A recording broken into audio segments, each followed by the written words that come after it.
আগামী দিনের আমাদের যুদ্ধ হচ্ছে বাংলাদেশকে স্বাভাবিক করার যুদ্ধ।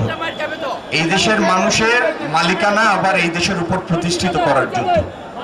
সেই যুদ্ধে সব থেকে বড় যেটি আমাদের লক্ষ্য সেটি হলো এই দেশে স্থিতিশীলতা আনা, শান্তি আনা, যাতে এই দেশের মানুষ এবং বাইরের মানুষ বিনিয়োগকারী প্রত্যেকে আশ্বস্ত হতে পারে যে বাংলাদেশে তাদের বিনিয়োগ নিরাপদ।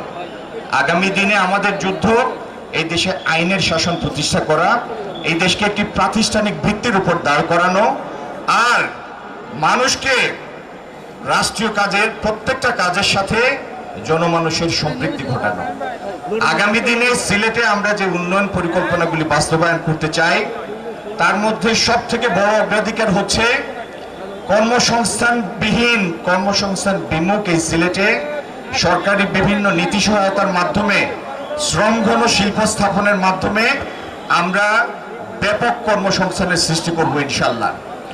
আমরা শিক্ষিত তরুণ তরুণীদের আইটি সংশ্লিষ্ট বিভিন্ন পেশায় প্রশিক্ষণ দিব, প্রণোদনা দিব, লজিস্টিক সাপোর্ট দিব এবং সিলেটকে একটি আইটি হাব হিসাবে গড়ে তুলব ইনশাল্লাহ।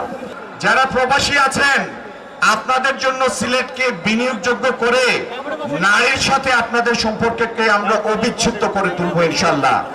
আপনারা সিলেট বিমানবন্দরকে একটি সত্যিকার আন্তর্জাতিক বিমানবন্দরে আমরা পরিণত করব, আর সিলেটের জলাবদ্ধতার স্থায়ী সমাধান করব, সুরমা এবং চেকদর খালের ভাঙন প্রতিরোধে ইনশাল্লাহ স্থায়ী ব্যবস্থা করব।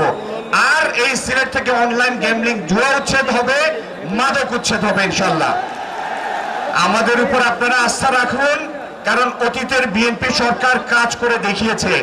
আগামী দিনে তারেক রহমান সাহেবের নেতৃত্বে বাংলাদেশকে আমরা ইনশাল্লাহ একটি ভিন্ন উচ্চতায় নিয়ে গিয়ে আপনাদের আস্থার প্রমাণ রাখবো।